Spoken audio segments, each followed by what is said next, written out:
রাম কৃষ্ণ নামে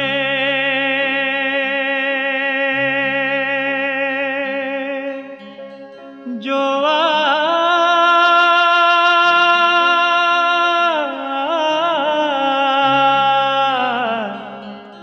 এলো।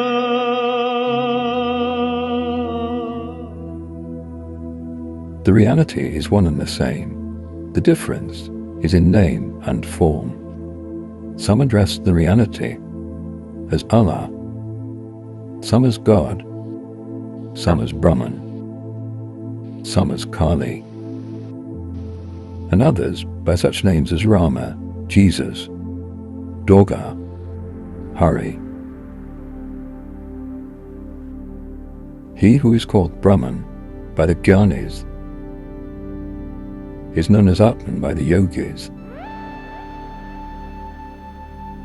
and as Bhagavan by the Bhaktas.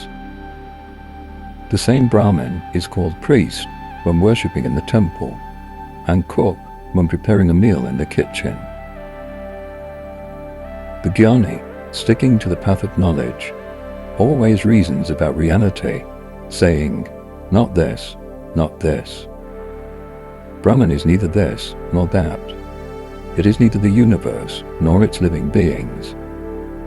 Reasoning in this way, the mind becomes steady. Then it disappears, and the aspirant goes into samadhi. This is the knowledge of Brahman. It is the unwavering conviction of the Jnani that Brahman alone is real, and the world illusory. All these names and forms are illusory, like a dream. What Brahman is cannot be described. One cannot even say that Brahman is a person. This is the opinion of the Jnanis, the followers of Vedanta philosophy. But the Bhaktas accept all states of consciousness. They take the waking state to be real also. They don't think the world to be illusory, like a dream. They say that the universe is a manifestation of God's power and glory. God has created all these: sky, stars, moon, sun, mountains, ocean, men, animals. They constitute His glory. He is within us, in our hearts. Again, He is outside.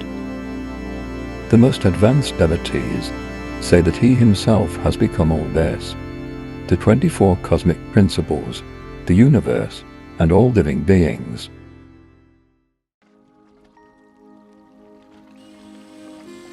You know how a lover of God feels. His attitude is, O God, Thou art the Master, and I am Thy servant. Thou art the Mother, and I am Thy child. Thou art my Father and Mother. Thou art the whole, and I am a part. The yogi seeks to realize the Paramatman, the Supreme Soul. His ideal is the union of the embodied soul and the Supreme Soul. He withdraws his mind from sense objects and tries to concentrate it on the Paramatman. Therefore, during the first stage of his spiritual discipline, he retires into solitude and with undivided attention practices meditation in a fixed posture. But the reality is one and the same. The difference is only in name. He who is Brahman is verily Atman. And again, he is the Bhagavan. He is Brahman to the followers of the path of knowledge, Paramatman to the yogis, and Bhagavan to the lovers of God. The Jnanis, who adhere to the non-dualistic philosophy of Vedanta, say that the acts of creation, preservation, and destruction, the universe itself and all its living beings, are the manifestations of Shakti, the divine power. If you reason it out, you will realize that all these are as illusory as a dream. Brahman alone is the reality, and all else is unreal. Even this very Shakti is unsubstantial, like a dream. But though you reason all your life, unless you are established in Samadhi, you cannot go beyond the jurisdiction of Shakti.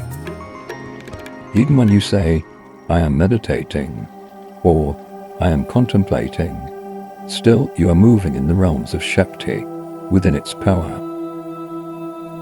Thus Brahman and Shakti are identical. If you accept one, you must accept the other. It is like fire and its power to burn. If you see the fire, you must recognize its power to burn also. You cannot think of fire without its power to burn, nor can you think of the power to burn without fire. You cannot conceive of the sun's rays without the sun, nor can you conceive of the sun without its rays. What is milk like? Oh, you say, it is something white. You cannot think of the milk without its whiteness. And again, you cannot think of the whiteness without the milk. Thus, one cannot think of Brahman without Shakti, or of Shakti without Brahman. One cannot think of the Absolute without the relative, or of the relative without the Absolute. The primordial power is ever at play. She is creating, preserving, and destroying in play, as it were. This power is called Kali. Kali is verily Brahman, and Brahman is verily Kali. It is one and the same reality. When we think of it as inactive, that is to say, not engaged in the acts of creation, preservation, and destruction, then we call it Brahman. But when it engages in these activities, then we call it Kali or Shakti. When there were neither the creation, nor the sun, the moon, the planets, and the earth, and when darkness was enveloped in darkness, then the Mother, the formless one, Mahakali, the great power, was one with Mahakala, the Absolute. After the destruction of the universe, my Divine Mother, the embodiment of Brahman, gathers together the seeds for the next creation. After the creation, the primal power dwells in the universe itself. She brings forth this phenomenal world and then pervades it. In the Vedas, creation is likened to the spider and its web. The spider brings the web out of itself and then remains in it. God is the container of the universe, and also what is contained in it. The Vedanta says, I am He.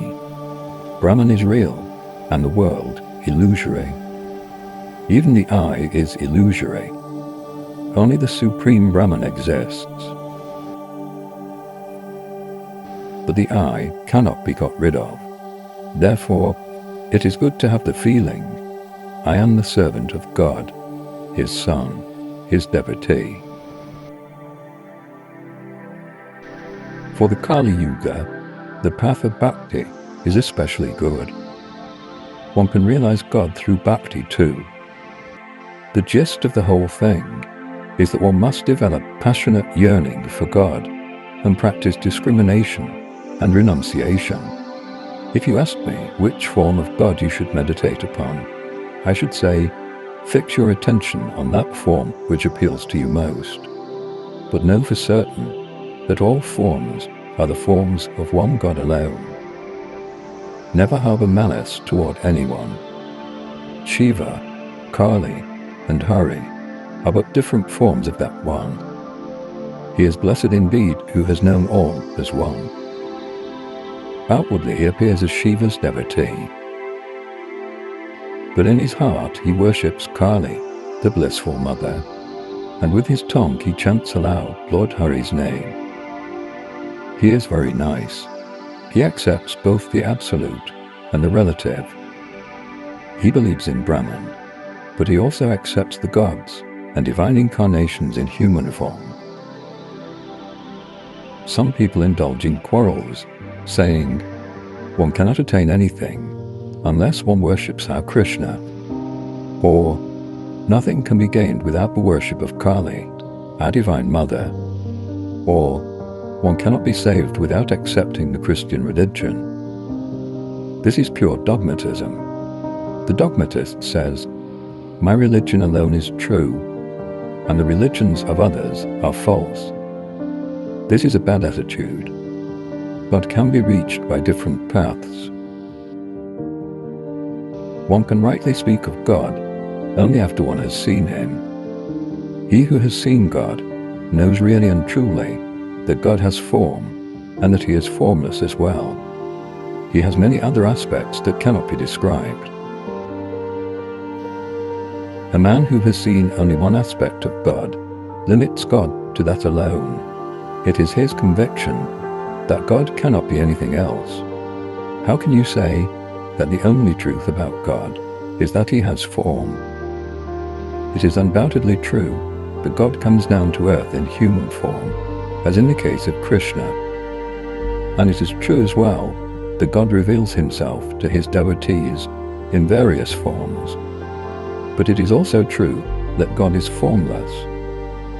He is the indivisible existence, knowledge, bliss absolute. He has been described in the Vedas both as formless and as endowed with form. Do you know what I mean? Satchidananda is like an infinite ocean. Intense cold freezes the water into ice, which floats on the ocean in blocks of various forms. Likewise, through the cooling influence of bhakti, one sees forms of God in the ocean of the Absolute. These forms are meant for the bhaktas, the lovers of God. But when the sun of knowledge rises, the ice melts. It becomes the same water it was before. Yes, God has form, and he is formless too. Further, he is beyond both form and formlessness. No one can limit him.